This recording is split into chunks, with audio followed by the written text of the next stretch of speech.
جی السلام علیکم، امید ہے کہ آپ سب لوگ خیریت سے ہوں گے۔ حالیہ دنوں میں اعلیٰ عدلیہ میں جس قسم کی جوڈیشل اپوائنٹمنٹس ہوئی ہیں ان کے اوپر بطور احتجاج جوڈیشل کمیشن آف پاکستان کے ممبر جن کا تعلق پاکستان بار کونسل سے ہے، اختر حسین صاحب سینئر لائر ہیں، انہوں نے ریزائن کر دیا ہے۔ اب پاکستان بار کونسل کے یہ جو ممبر ہیں ان کا تعلق میرے خیال میں اعظم نذیر تارڑ گروپ سے ہے۔ یہ وہ گروپ ہے جو حکومت کا حمایتی ہے، لیکن جس قسم کی وہاں پہ تعیناتیاں کی گئیں، جس قسم کی کنٹروورسیز سامنے آئیں، انہوں نے بھی جواب دے دیا اور انہوں نے کہا ہے کہ میں ریزائن کر رہا ہوں، میں مزید اپنا کام جاری نہیں رکھ سکتا۔ انہوں نے لکھا ہے اپنے ریزگنیشن لیٹر کے اندر، on present controversies with regard to judicial appointments I am unable to continue and hereby resign as being member of JCP یعنی Judicial Commission of Pakistan and sending a copy of this resignation in the Pakistan Bar Council for making new nomination as provided under the Constitution۔ وہ یہ کہہ رہے ہیں کہ جی میں resign کر رہا ہوں اور ریزائن کی کاپی میں پاکستان بار کونسل کو بھی بھیج رہا ہوں، وہ کوئی نیا بندہ نامزد کر سکتے ہیں، لیکن یہ جو حالیہ کنٹروورسیز ہوئی ہیں عدلیہ کے اندر، جس طریقے کی اپوائنٹمنٹس ہوئی ہیں اس کو میں انڈورس نہیں کر سکتا، میں مزید اس طریقے کے ساتھ نہیں چل سکتا۔ اچھا، ان کے حوالے سے خبر یہ ہے کہ جو لاہور ہائی کورٹ سے جج صاحبان کو یہاں پہ ٹرانسفر کیا گیا اسلام آباد ہائی کورٹ، اور ان کی سینیورٹی بھی کہہ دی گئی کہ جناب وہ اسلام آباد ہائی کورٹ کے جج صاحبان سے سینئر ہیں، پھر ڈوگر صاحب کو چیف جسٹس بھی لگا دیا گیا قائم مقام، اس کے اوپر بھی انہوں نے ریزرویشن کا اظہار کیا تھا اور اس کو سپورٹ کرنے سے انکار کیا تھا۔ اب جس طریقے سے یہ معاملات چلائے جا رہے ہیں، میرے خیال میں بہت سارے لوگ جو ہیں اب اس کے اوپر سوالات بھی اٹھا رہے ہیں، اور وہ لوگ جن کے حوالے سے تاثر ہے کہ شاید وہ حکومت سے کوئی ہمدردی رکھتے ہوں، اس وکلا گروپ سے ان کا تعلق ہو، وہ بھی اب اس کے اوپر کوسچنز کر رہے ہیں۔ اچھا، اب اس کی وجہ کیا ہے؟ اس کی بہت ساری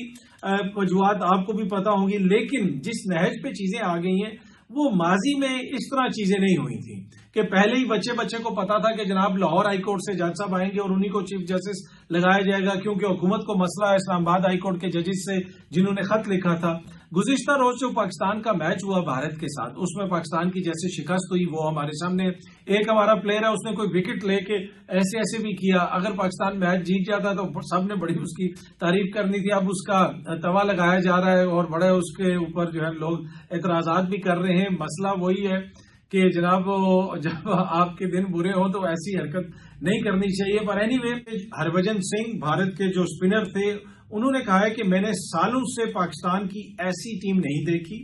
پہلے جب پاکستانی ٹیم آتی تھی تو ہمیں لگتا تھا کہ یہ ٹیم ہمیں لتاڑ سکتی ہے، ہمیں ہرا سکتی ہے، اس ٹیم میں سٹار کرکٹر تو ہوں گے مگر مجھے یہ ٹیم متحد نہیں دکھتی۔ اب ہربھجن سنگھ صاحب یہ کہہ رہے ہیں کہ وہ سالوں سے پاکستان کے کرکٹ کو دیکھ رہے ہیں، پاکستانی ٹیم کے ساتھ وہ کھیلتے بھی رہے ہیں، لیکن انہوں نے کبھی ایسی ٹیم نہیں دیکھی۔ اس کی کیا وجہ ہو سکتی ہے؟ اب ہربھجن صاحب کو ہم یہی بتائیں گے کہ اس وقت جو پاکستان میں معاملات چل رہے ہیں، یہ سالوں سے ہم نے بھی کبھی پاکستان میں ایسے نہیں دیکھے، ایسے جوڈیشل کمیشن کا ممبر ایسے ریزائن کر کے نہیں جاتا، اس قسم کے خدشات کا اظہار نہیں کرتا، ایسے ٹیم جو ہے وہ نہیں جاتی، ایسے ہمارا جو کرکٹ کا چیئرمین ہے وہ بھی ایسے نہیں ہوتا، نہ ہی وہ ایٹ دا سیم ٹائم وزیر داخلہ ہوتا ہے۔ تو جو بہت کچھ اس وقت پاکستان کے اندر ہو رہا ہے، تو اس کے اوپر ہربھجن سنگھ صاحب کو جہاں پہ حیرت ہے، وہاں پہ پاکستانی قوم بھی اس وقت ششدر ہے، وہ بھی دیکھ رہی ہے کہ جناب یہ معاملات کس طرف چل رہے ہیں۔ تو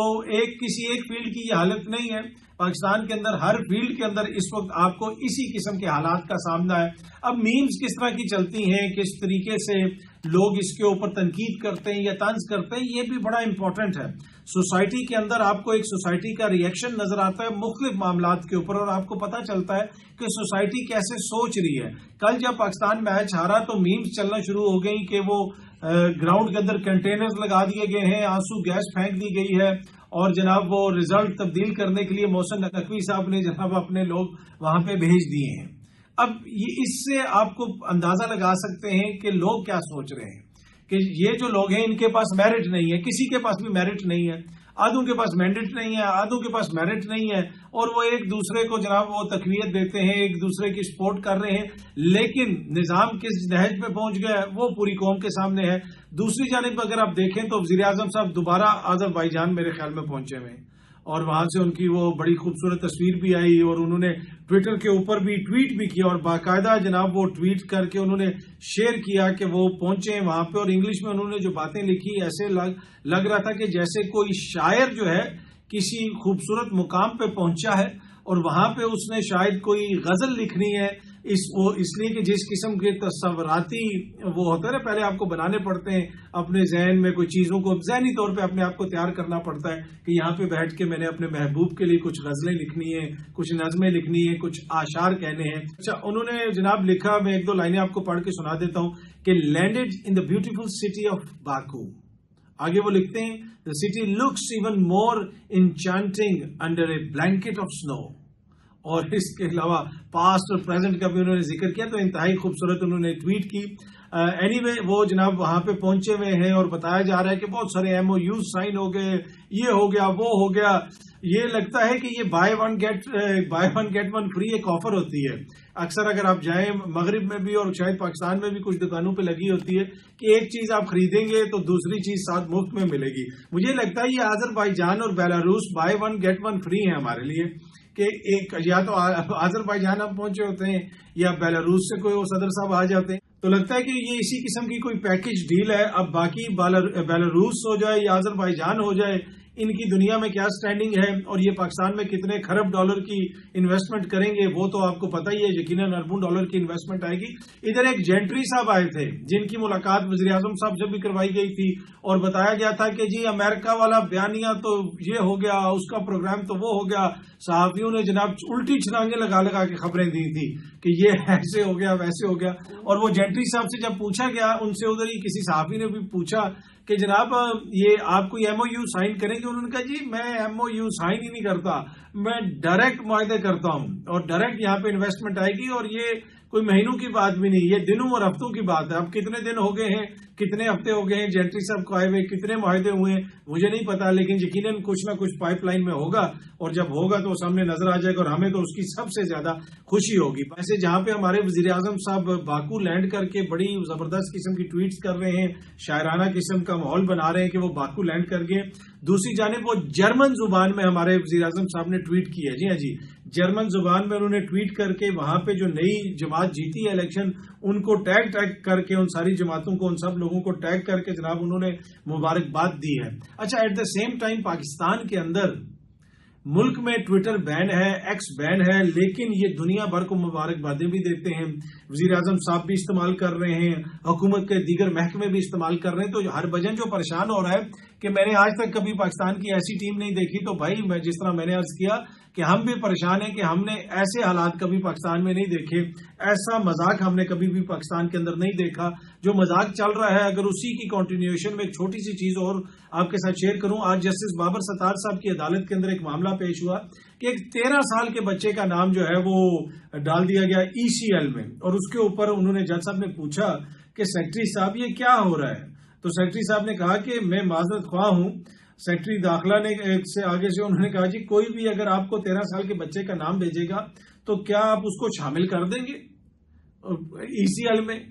پر ہو رہا یہی ہے کہ جو کچھ آتا ہے نام، جو چیز آتی ہے، ہدایت آتی ہے، اسی کے مطابق سب کچھ ہو جاتا ہے۔ باقی اس وقت جو معیشت کی حالت ہے اس میں ایک اور چیز بھی ایڈ کرتا جاؤں کہ عمران خان صاحب کے دور میں 2022 میں جو غربت کی شرح تھی وہ 18% تھی، اس وقت 25% سے